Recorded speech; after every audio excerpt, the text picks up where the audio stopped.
Today is April 9th, 1996. Dr. Joseph Saltiel, S-A-L-T-I-E-L, is being interviewed by Diane Weinrich in Hartsdale, New York, USA. The language is being conducted in English. My name is Diane Weinrich, W-E-I-N-R-E-I-C-H. Today's date is April 9th, 1996. I am conducting an interview with Dr. Joseph Saltiel, S-A-L-T-I-E-L. The interview is being conducted in Hartsdale, New York, USA, in English.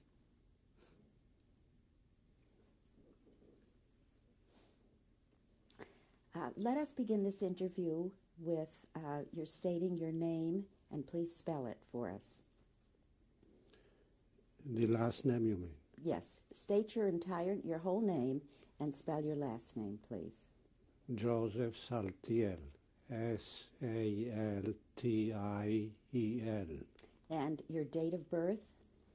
December 15, 1915. And your place of birth? Salonika, Greece.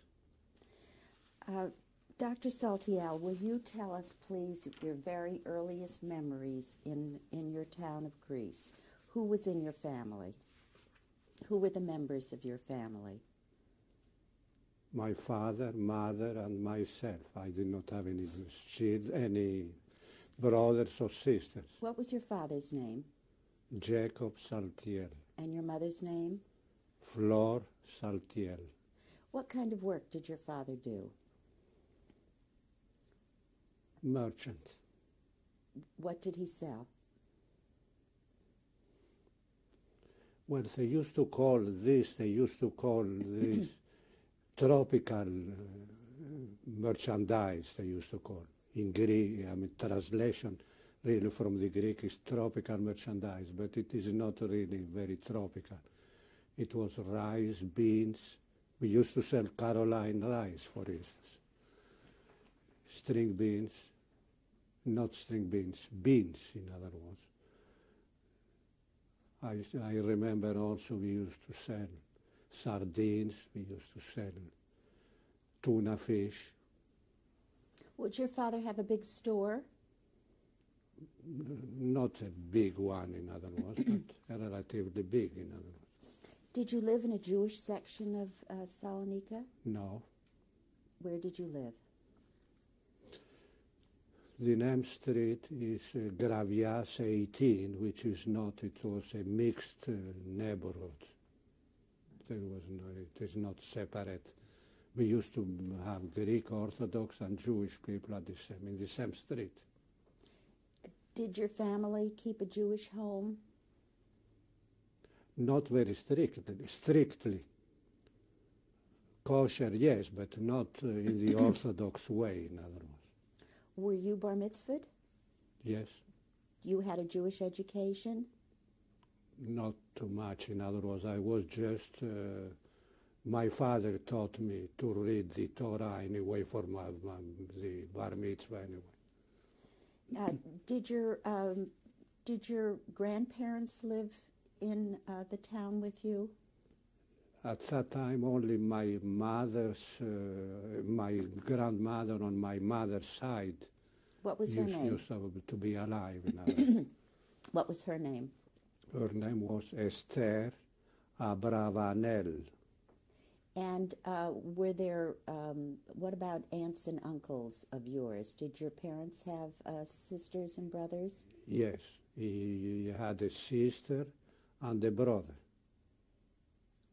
Your father had a sister and a brother? Yes. Was the brother in business with your father? I beg your pardon? Was the brother, was your uncle in business with your father? Right, they were partners, yeah. And did you have cousins? Well, he had two daughters. What was life like for the Jews? Were the Jews discriminated against in any way? Well, the Jews, they were not discriminated, but they lived rather apart. In other words, there was no communication between Greek Orthodox and Jews. The Jews, they are their own clubs, their own restaurants and everything, and the Greeks, they were completely separate, in other words. It was not very much communication between. Even though you lived on the same street? When in the same street when I used to live, they were not children. They were not children. They were Jewish children over there that I did not have any communication at all anyway. But they were not boys anyway. So the Jews kept pretty much to themselves? Exactly. But your father's business was open to Greeks as well as to Jews? Yes, I don't remember now what were my father's customers to begin with, but I know that it was not discrimination for as far as customers is concerned. But most of the time, the business, the commerce was Jewish commerce.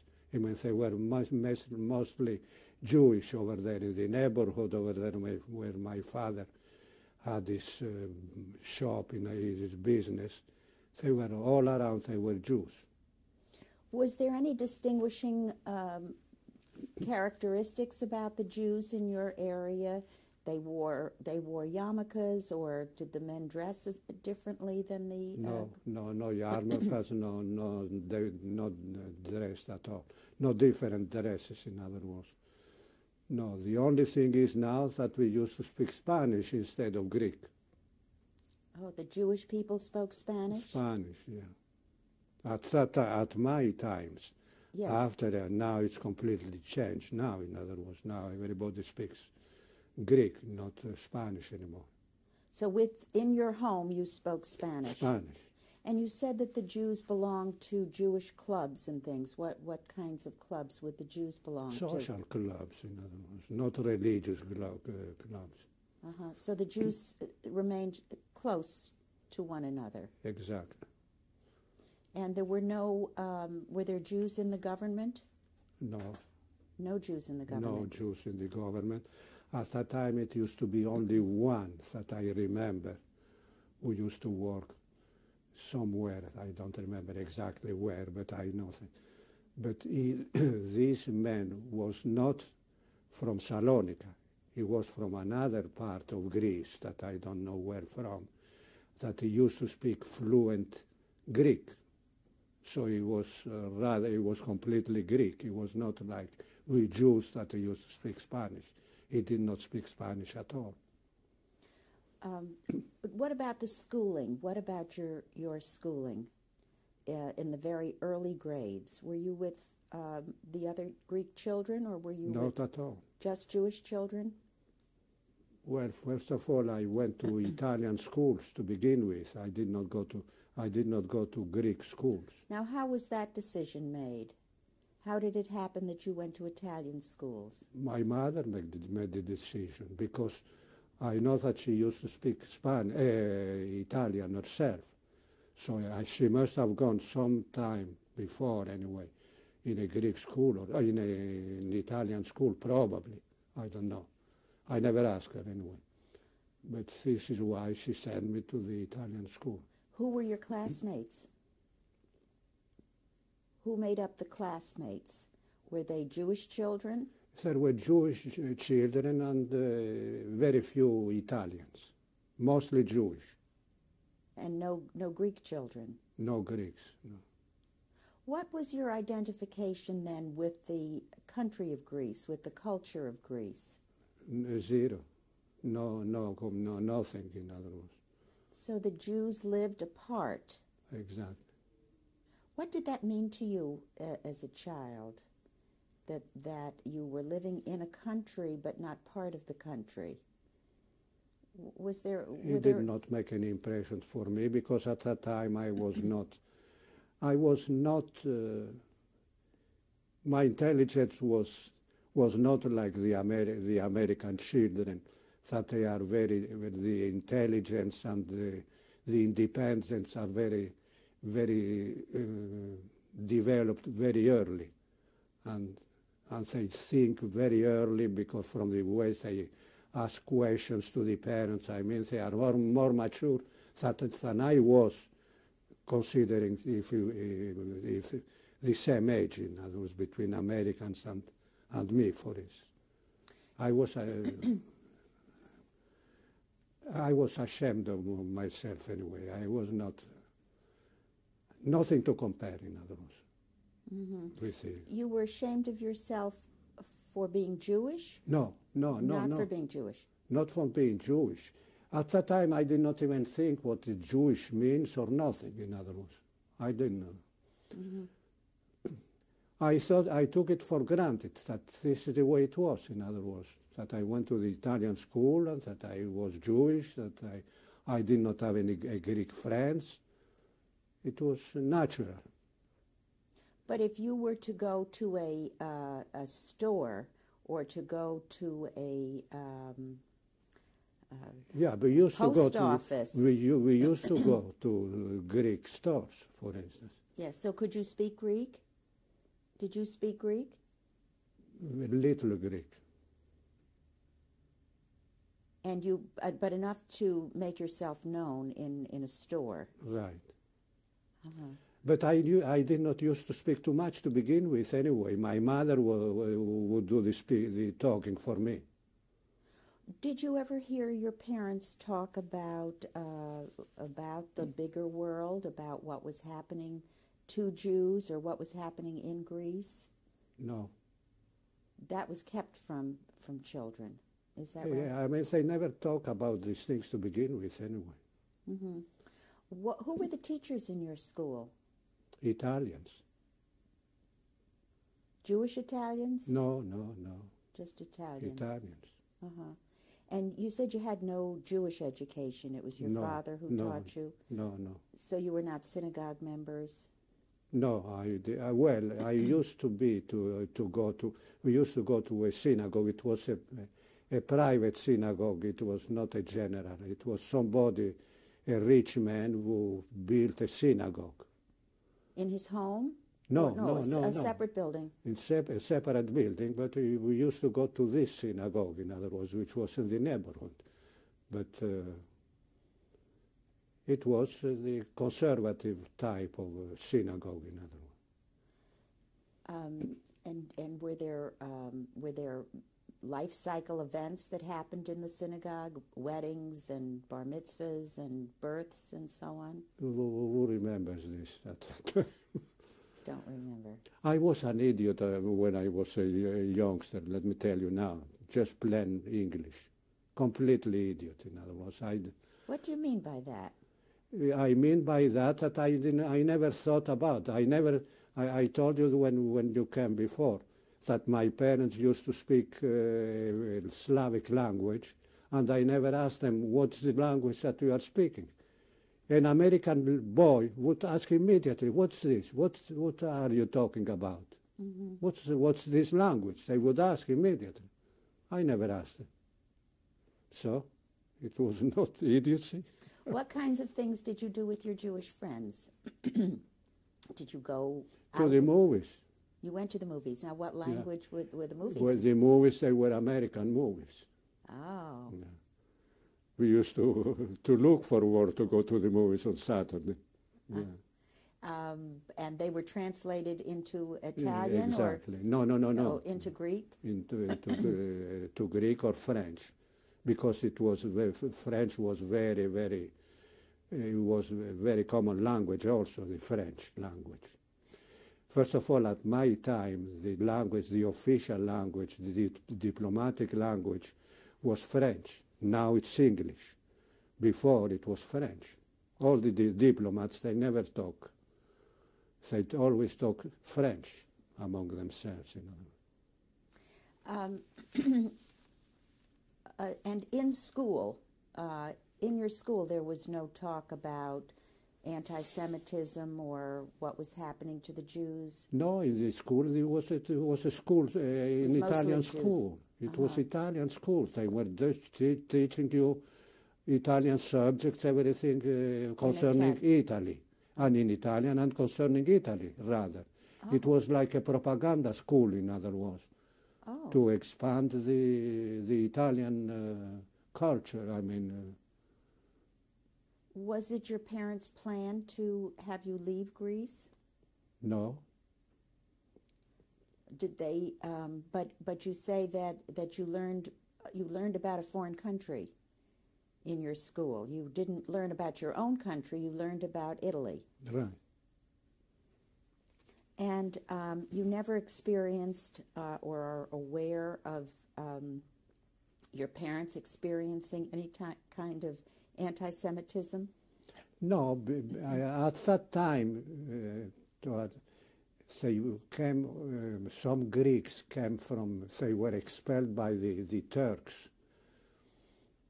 From Turkey, they were expelled, and they all came because they were Greek, so they sent them back. I mean, they threw them out from Turkey, and many of them, they ended up in Salonika. And definitely they did not like the Jews at all, in other words. And they were competitors also in commerce, for instance. There was plenty of competition from the same people over there, from the same ones that they came, the refugees anyway. They used to call refugees, they used to call the Greek themselves, they used to call the refugees. So. And you were in this Italian school from the beginning through to end. The end being what, high school, the end of high school? The end of high school. You graduated from high school. Exactly. And did your family travel at all? No. You didn't leave Salonika? You stayed within the bounds of Salonika up until that point. And then after you graduated from high school, what did you do? Where did you go? I went for 1 year that my mother thought that probably I should learn, I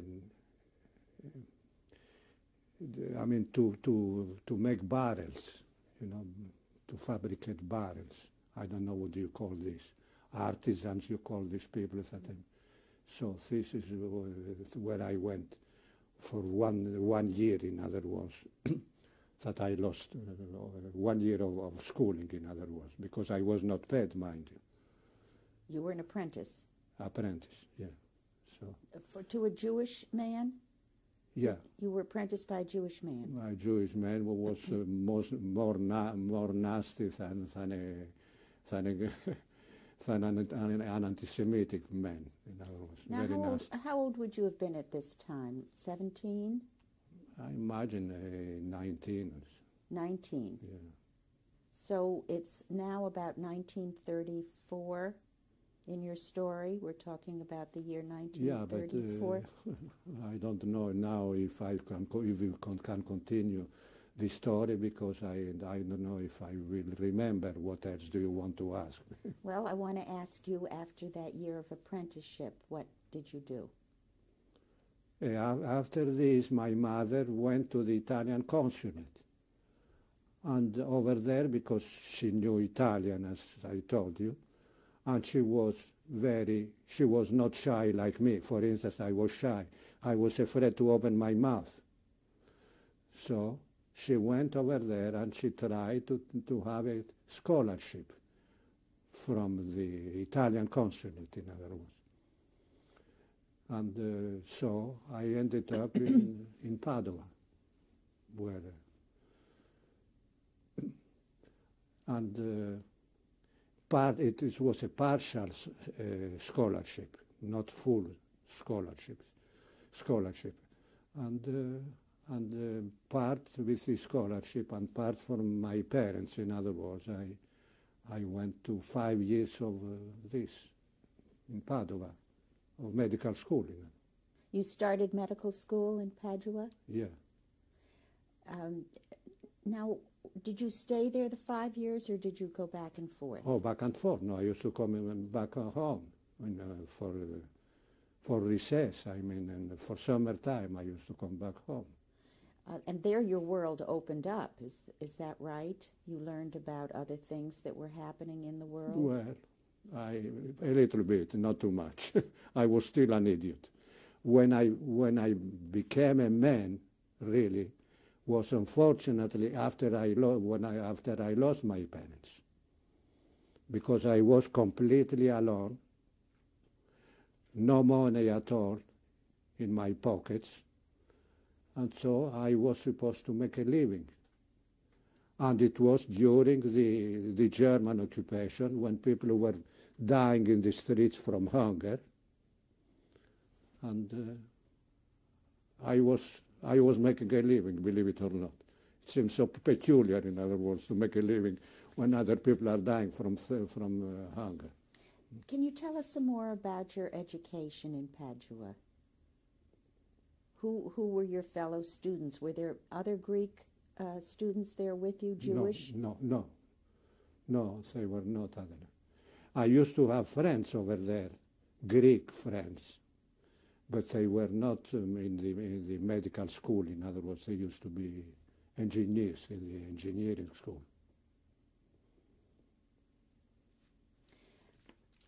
How did your parents take to your deciding to become a doctor?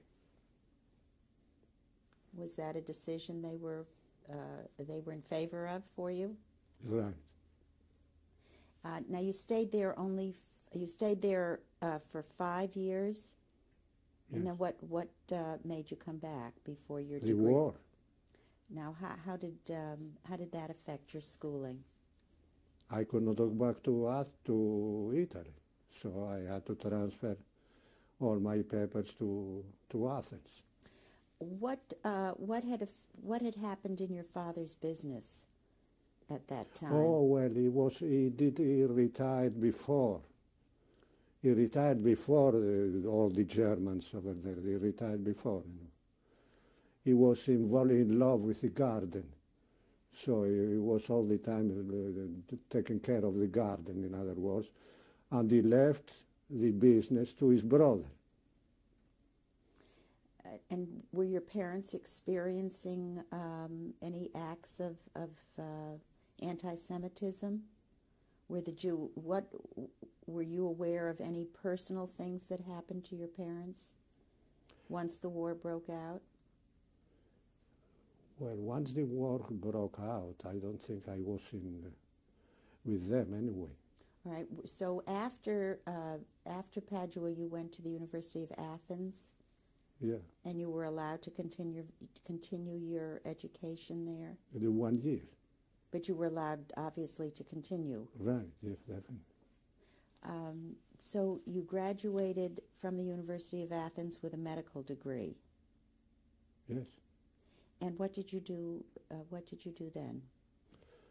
After I found a man.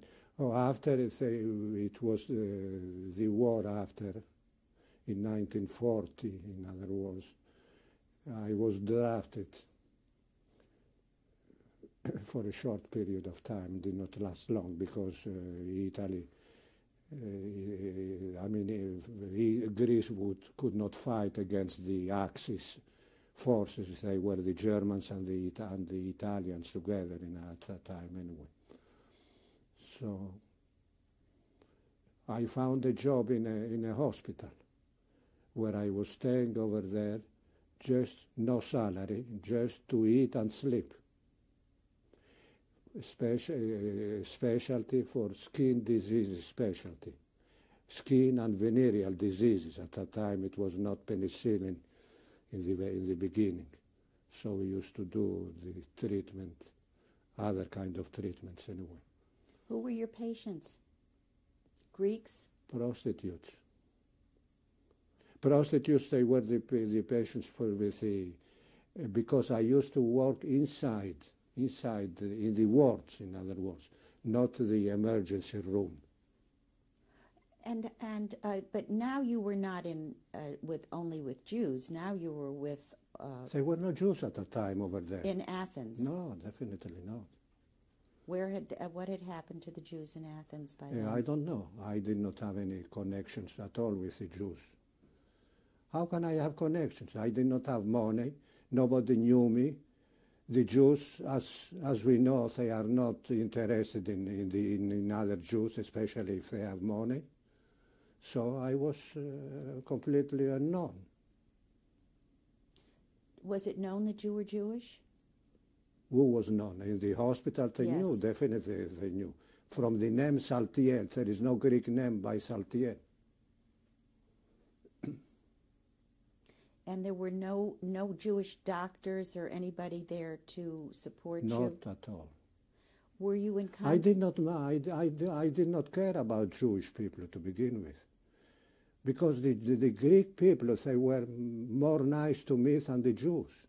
So I did not care too much about trying to make connections with Jews.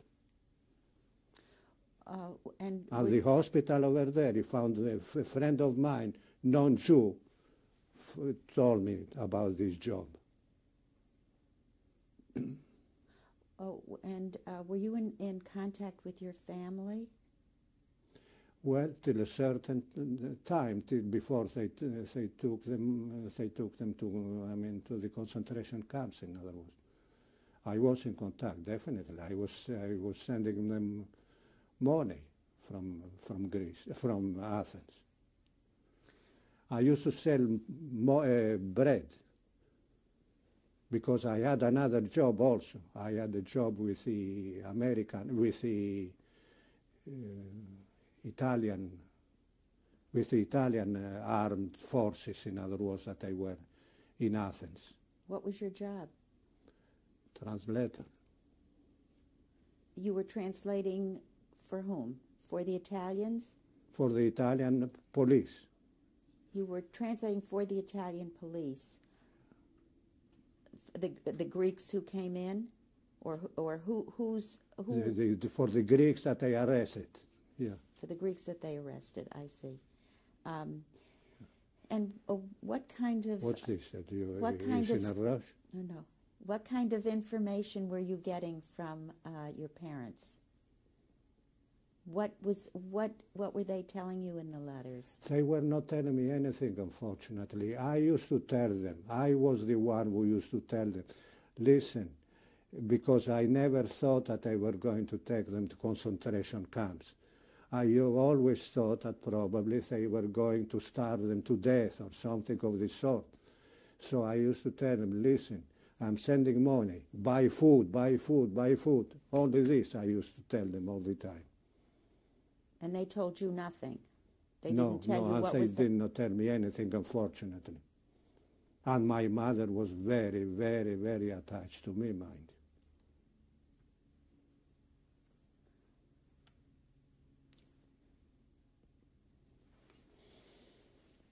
Dr. Saltiel, we were talking about your contact with your parents when you were in Athens and things were getting much worse for your parents. And you said you didn't know, they didn't tell you what was going on in Salonika. Yes.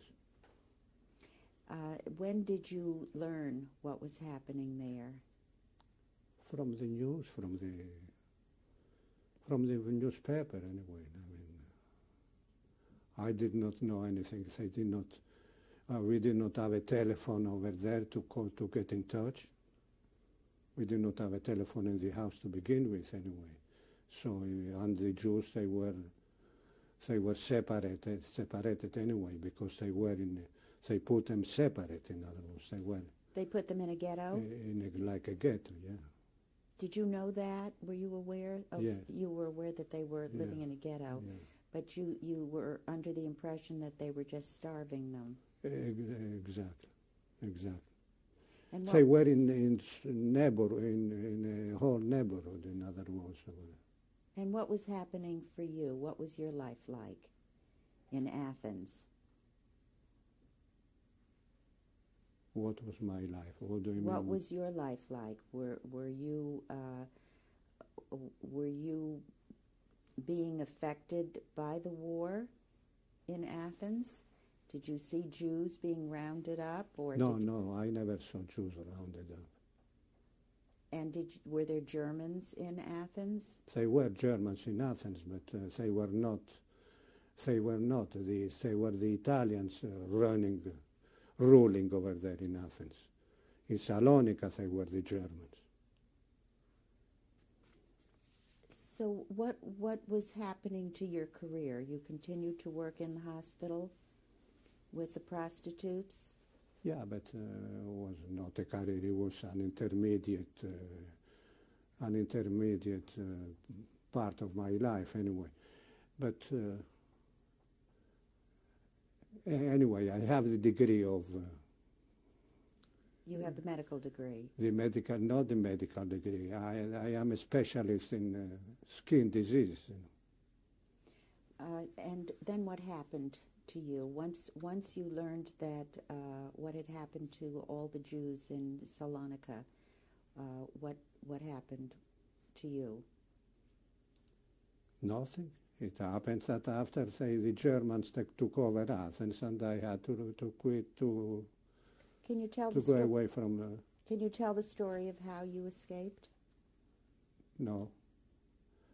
I don't know what happened anyway. I know that the Germans took over, and I know that these people that I mentioned before, all the presidents of that they took over for us, in other words, to tell us that we want to save you now as long as the Germans are now in power.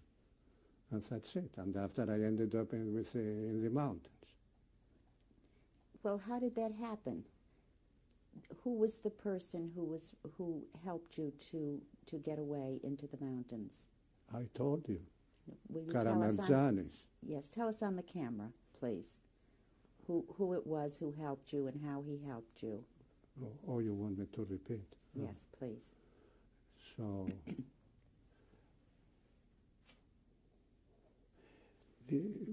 we were called to the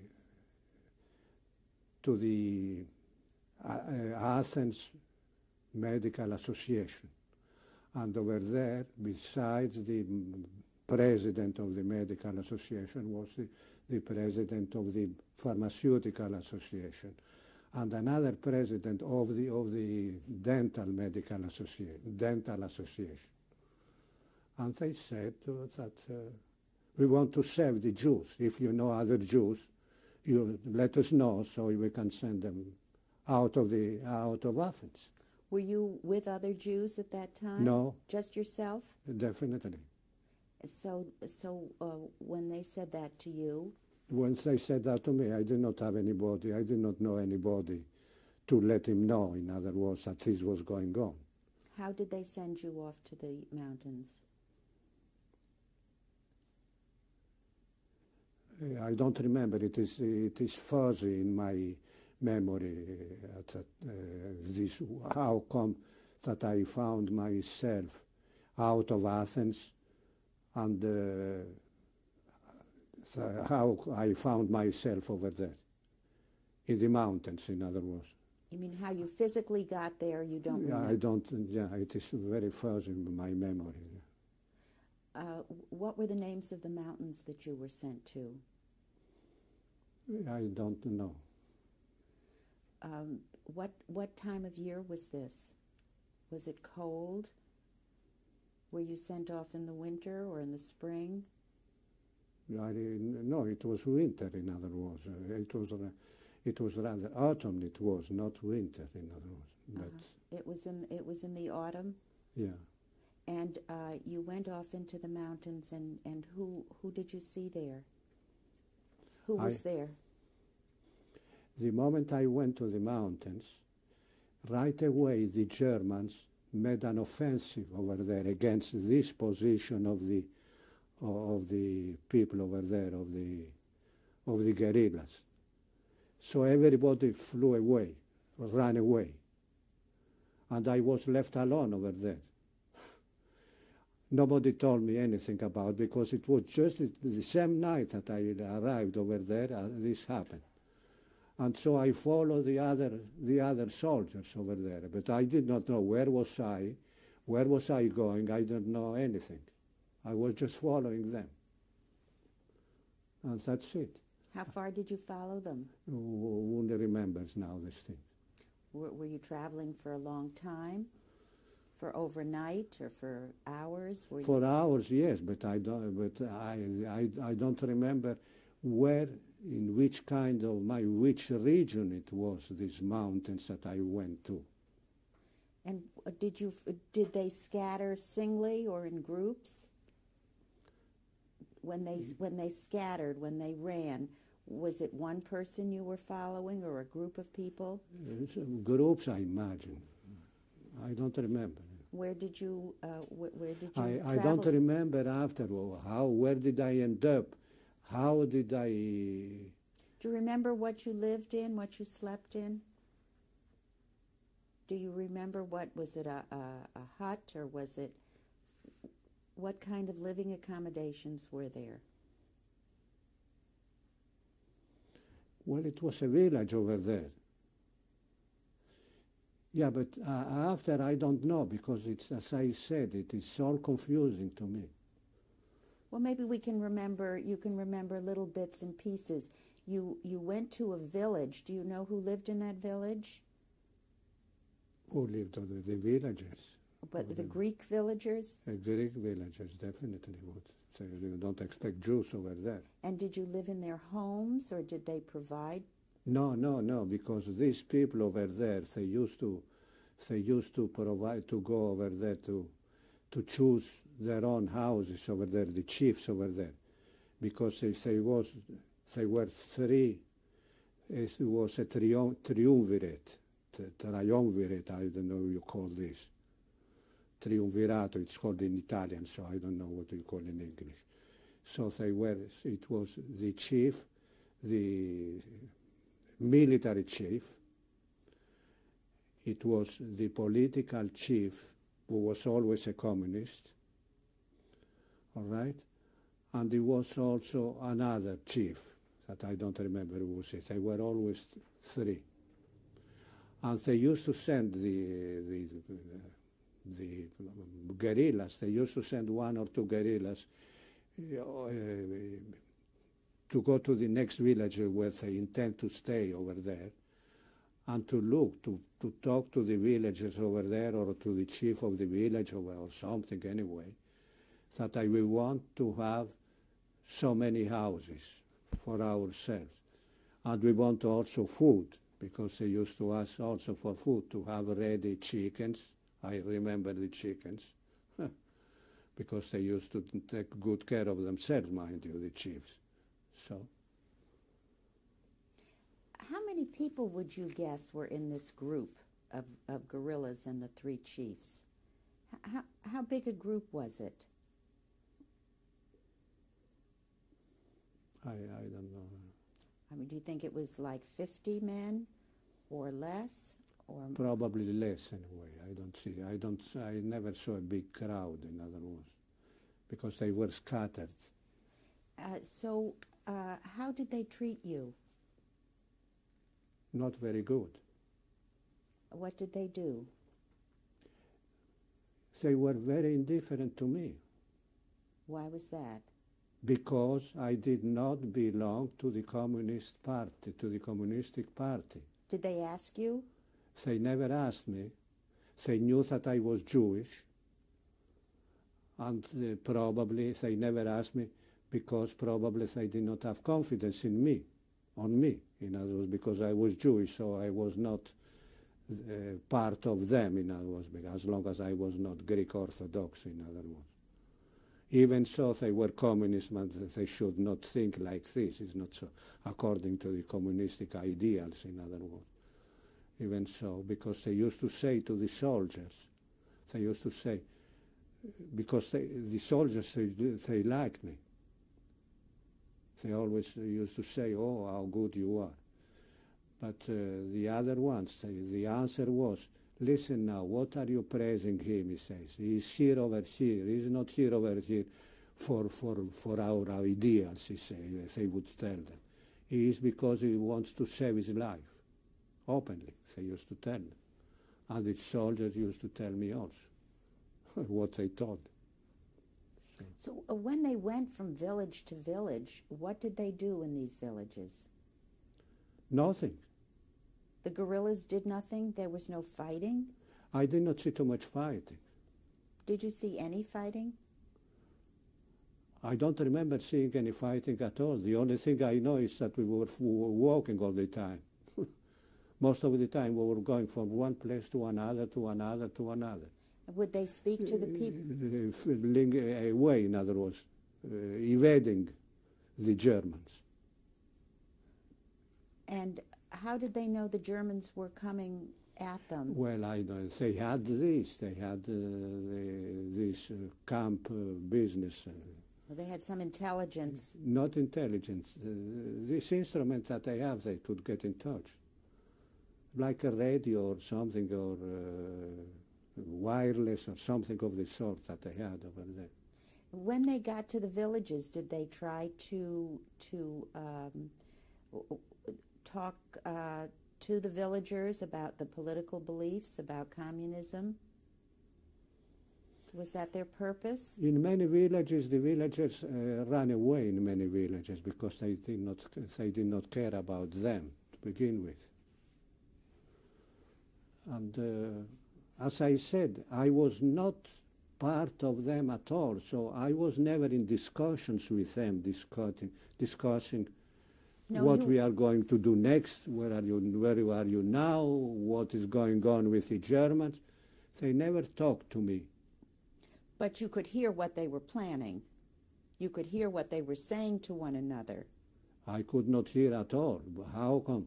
They were these three people that I used to make the decisions. But when the guerrillas got to the villages, were there meetings of those villagers left behind, or did they plunder? How did they can take I their food? know if they were? Where were you when they went into the villages?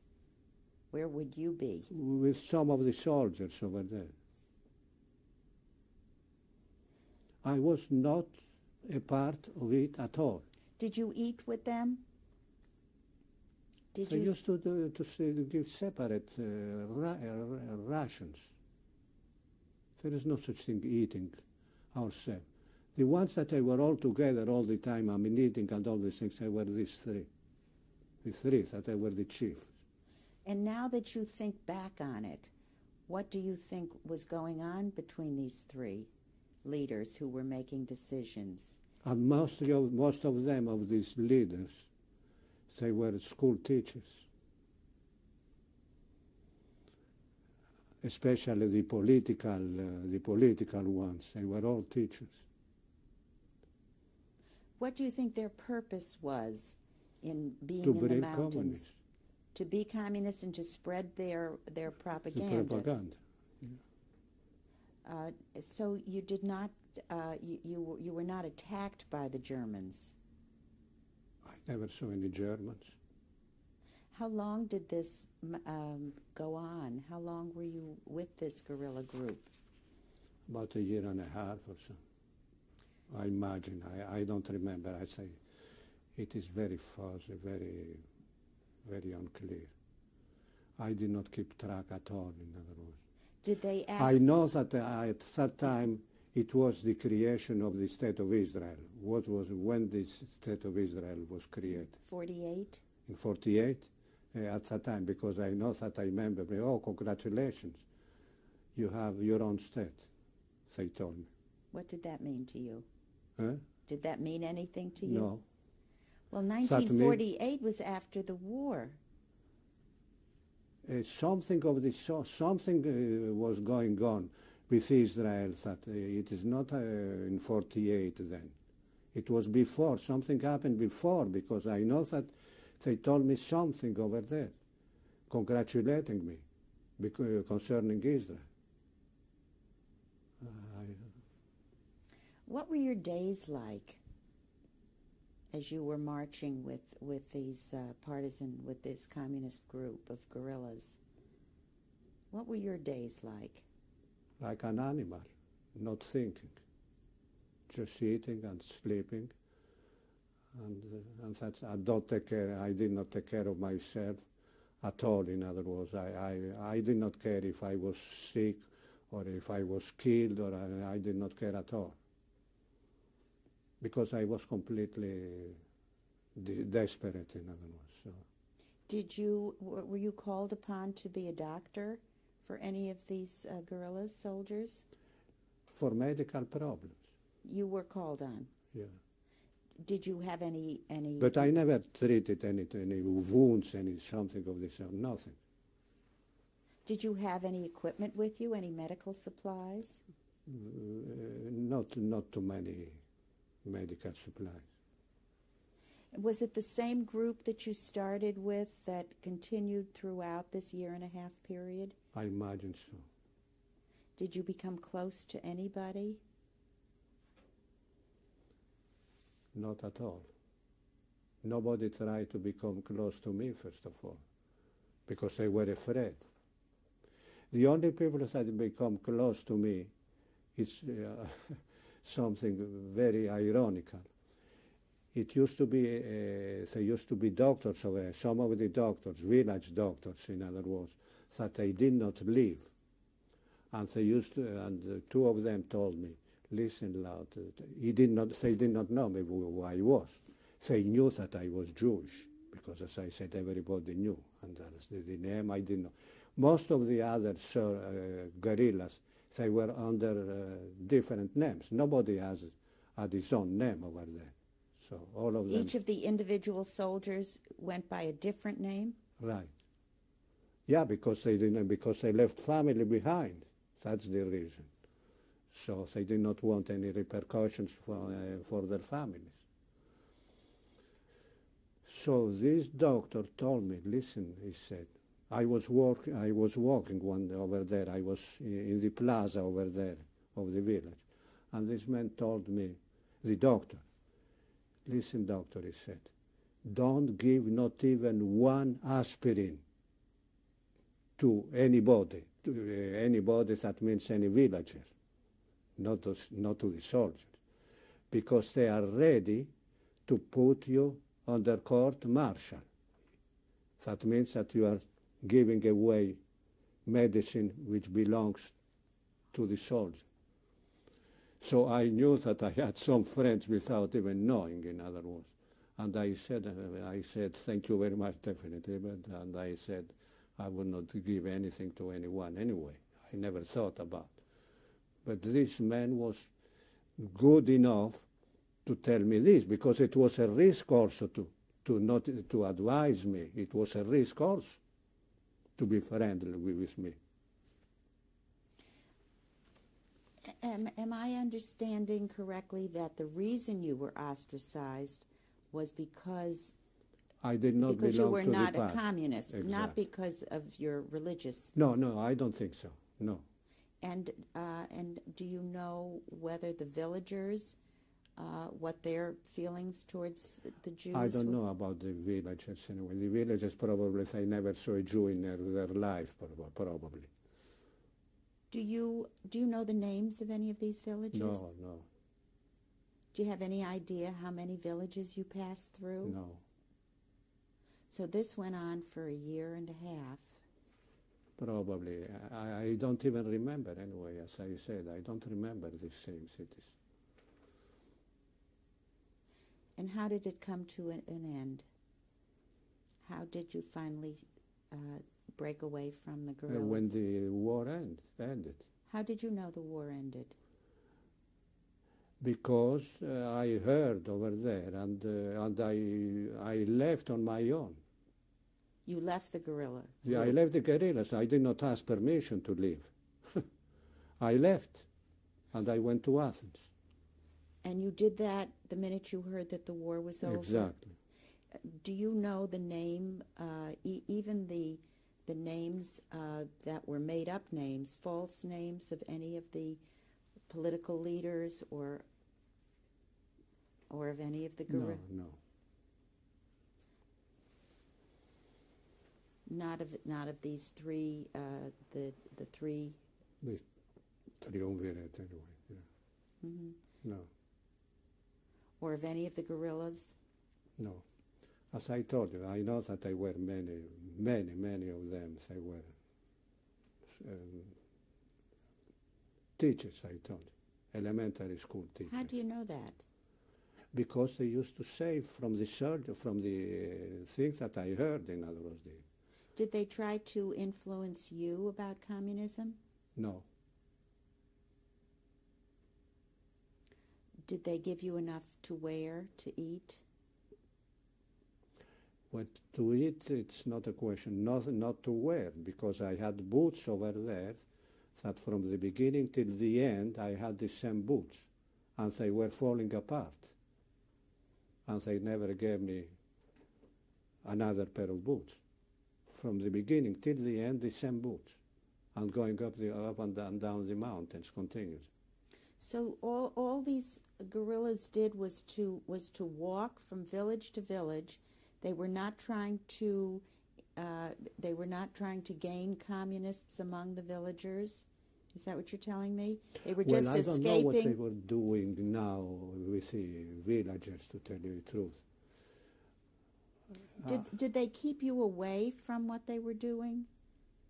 Did they have you sleep somewhere apart from them or be away from them so that you wouldn't hear what was happening? No, but again, I have to repeat the same thing.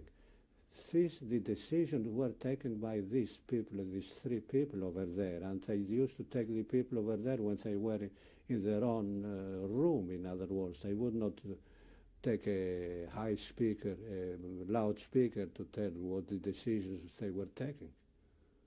So who knew? Even the soldiers, they did not know, I'm pretty sure, the decisions. So really all they were doing that you could see was keeping out of the way of the Germans. Exactly. And saying that they were fighting the Germans also at the same time. But to your knowledge, they did not fight the Germans. No. So when you got this news, did one of the guerrillas tell you this, that the war was over? How did you learn it? Who told you? Who told you that the war... They knew, I mean, this news, because I told you that they had the radios over there. So then you all heard that the war was over. Exactly. And it was in your mind to return to Athens. And I returned immediately, because according to them, I am still under court-martial, because I left without notifying them. It's I see. Military. How far were you from Athens? How long did it take you to get there? I don't even remember. How did I get to Athens? I don't know. Don't forget that I told you before that I was stupid when I was a child. I remained stupid all the times that I was in the mountain. Only I became a man and taking decision. It was after, when I was on my own, that I had to survive. Well, now you were on your own.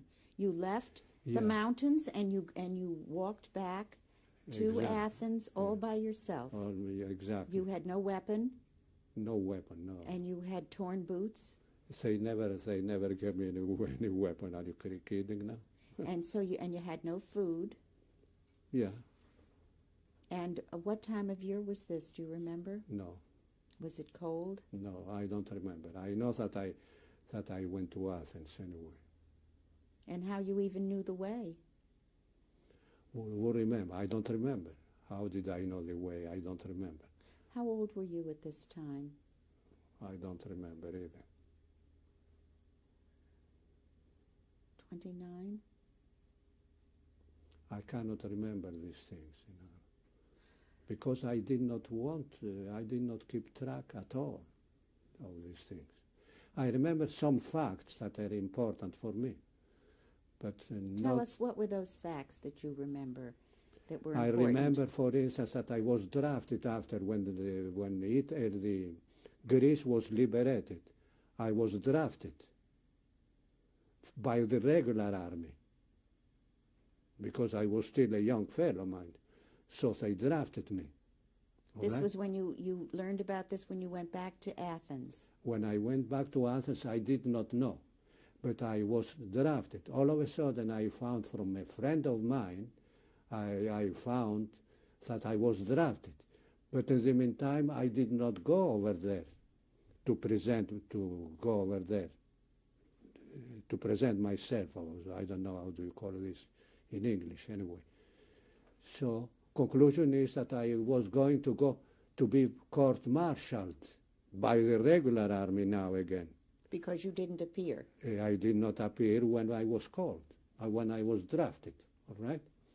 Again, because I had some friends over there, a doctor friend who used to have a police chief as a neighbor.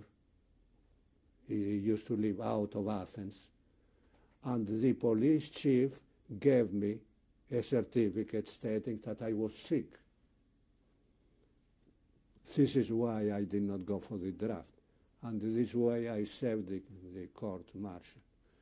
This I remember because they are very important things. If not, I was going to be in a mess. When you got back to Athens, then you went to your friends? You went to your medical friends? Yeah. Well, I went to see some friends anyway. What happened to you next? What happened to you? What happened to you? You are taking too long time. No, you're doing just fine. Yeah. What happened to you next? When you were not in the, you didn't have to serve in the Greek army. The war was over. What happened next? I was put in prison again by the regular army because I was with the guerrillas. You were put in prison in Athens? Because I was with the guerrillas. So supposedly I was a suspected communist because they were anti-communist, all these people that they took over, because many of them, they used to fight with the German, with the English. They were in Egypt, in all these places, fighting the allies, with the allies. In other words, it was part of the Greek army which went with the allies. In other words, under the English occupation, direction, or anyway, something of the sort. Anyway. So they put you in prison. They put me in prison over there, but not in prison, not a regular prison, in other words, because over there there were plenty of intellectuals over there, big people also, that they were liberals as they are over here, in other words, liberal idea. Dr. Saltiel, we left off where you were put into a jail with intellectuals and liberals and accused of being a communist. How were you brought to trial? No. What happened in jail? After a short while, they let me go. They let me go. Were you mistreated? Not at all. No. And after I went to the army. Oh, you went to the army after they let you out of jail? After they let me, well, they cleared up. They found out, in other words, that I was not there because of, I was, from the idealistic point of view, in other words, that I went over there to save my life, the way the communists they would say, which is true. This is why I was not mad at the communists. I was not mad at all, because this was the purpose that I went over there. So I went again with the army, and that's it. Where did you serve in the army? In Athens. And what did you do in the army? A doctor again. What do you want me to do as if I am a doctor? What did you ever go back to Salonika? No. You never went back there. No. And now, who was in the army with you? Were there any Jewish soldiers? No. None. Were people asking you about your year and a half in the mountains? Were people curious? No, they were not curious at all, no. What was it like serving in the army in Athens? Very different than being in the mountains. It was an easier life? Yeah. How long did you serve? This I don't remember exactly how long did I serve. I did not serve very long, in other words. But Why was that? because after it seems that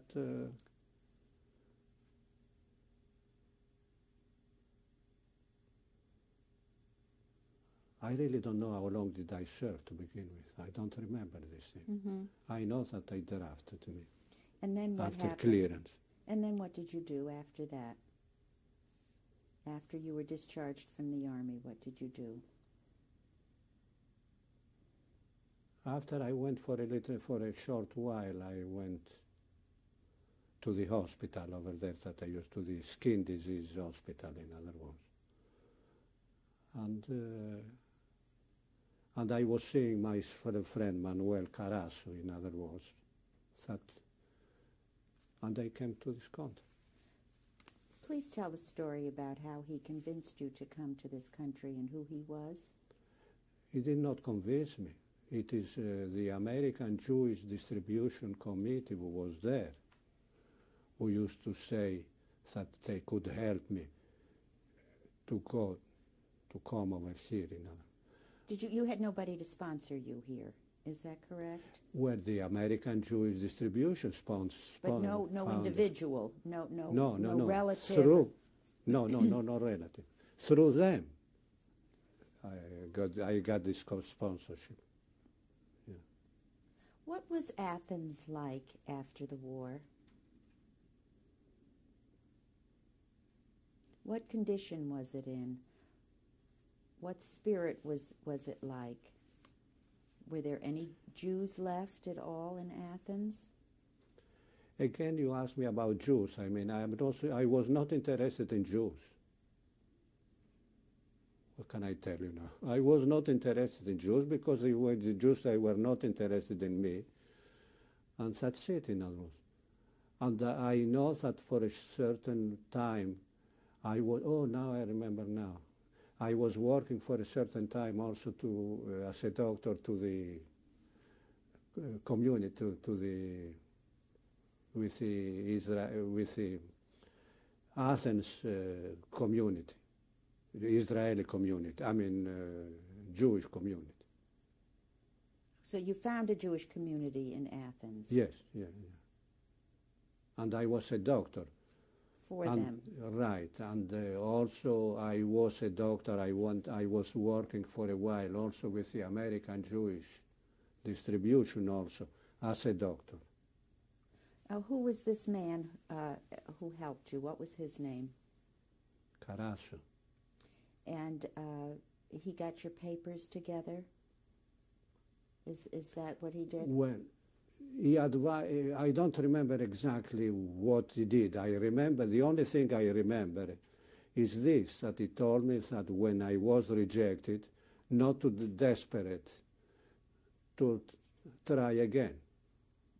Because I thought that I took it for granted, as long as they did not, they rejected me, that was it. That was the end. No, according to him, that he knew, he said no. Try again, reapply. So this was a big help from him. Because the American distribution, they did not tell me this, to reapply. Were you applying to any other country as well? No. Just to the United States? Yeah. And what did you expect it would be like here in this country? I did not expect anything special. What were you looking? Why? What did you think life would be like for you here? Would there be a problem with your medical license? I did not know anything at all about what was going to be with my medical license or not. But Did you speak English? very little, in other words. The way that you learn in high school over there, we used to have a few hours a week of English in the Italian school. That's the only thing I knew. And anyway, so when I came over here, I went again to the AGDC anyway. I went over here also, and they sent me to this Beth David Hospital for internship. So I did the internship over there. And in dermatology? No. Internship is just rotating internship. That you are supposed to take 1 year internship before you take the examinations for license. Who did you live with when you came here? Where did you live? I was staying in the hospital. And you were making a life for yourself within the medical community. Is that correct? You were finding people to be within the medical community? Yeah, over there it was a mixture of Jews and non-Jews over there in the Beth David Hospital, internship. Dr. Saltiel, who did you feel you were? That you were Greek, that you were a Jew, that you were part Italian? What was your sense of who you were, of who you are? I'm telling you, I did not have a sense of nothing, that I'm nothing. I never thought about what am I. I mean, I never asked these questions to myself, in other words. I was taking just au jour le jour, as French people say. Day by day? Day by day. Without thinking too much deeply, in other words.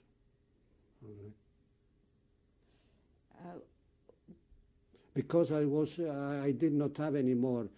When I lost my parents, it was finished for me, in other words.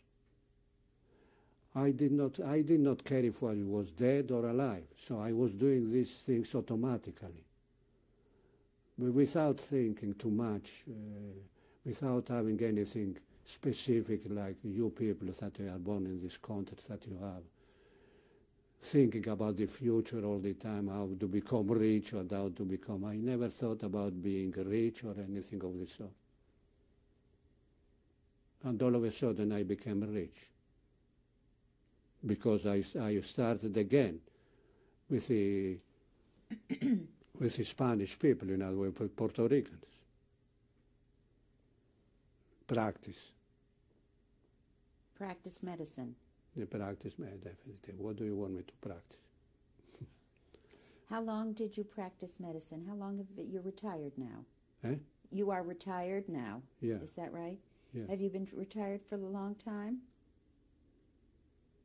Did you about 2 years. Oh, just 2 years. Yeah. And you have 2 daughters? Yes. And do you have any other family in this area? Did you ever make an attempt to find out whether or not any of your cousins had survived the war? Well, I had a cousin who was over here also that she survived the war. A first cousin. Unfortunately, she had to die from cancer of the brain. Was that a long time ago? Yeah, it's quite a few years ago. This is the unfortunate part, in other words. It's the only one that I had that I used to love her, because she used to help me plenty. When I used to go to Italy to study, she helped me plenty, giving me food to take with me, clothing and this and that, because she was quite wealthy in Yugoslavia. All these names, Yugoslavia and Sarajevo and these things, they are very common to me, in other words, because I used to pass through there every year. And your feelings about being Jewish, have they changed through the years? Do you have any kind of... Unfortunately not. And this is why my girls, they don't have any Jewish background at all. You say unfortunately? I say unfortunately because they should have some kind of background anyway, Jewish background. I mean, they did not go through anything. They don't go to we don't have any synagogue. We don't belong to any synagogue. We never go to synagogue.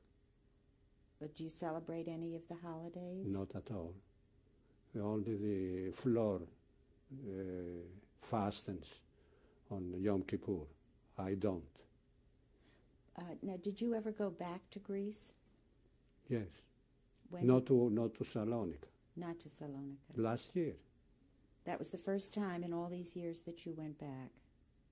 Yeah. What did you find in Greece, in Athens, when you went back? What were you looking for? I was not looking for. I was looking for to go over there to see the antiquities over there, and this, in other words, the Acropolis, the Parthenon, all these things, in other words, for the girls, not for me. You wanted the girls to see where you came from.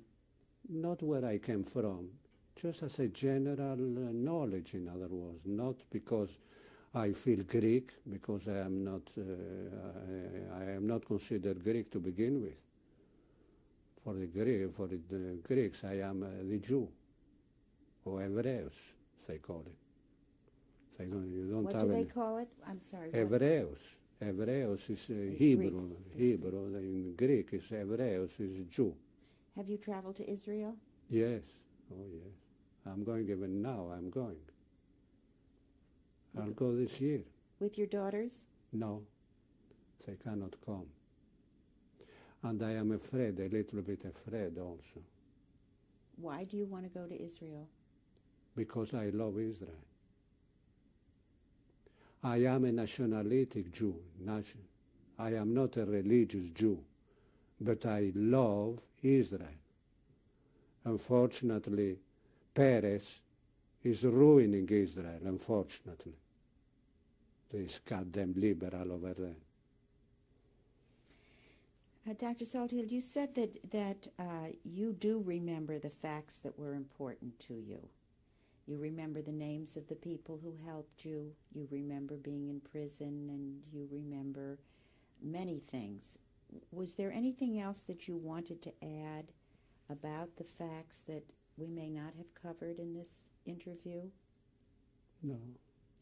Were there any other memories that you'd like to talk about? No, you asked me so many questions that you covered everything.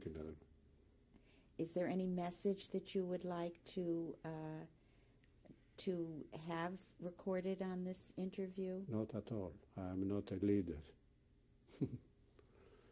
I am not a political leader. I am not a religious leader. I am nothing.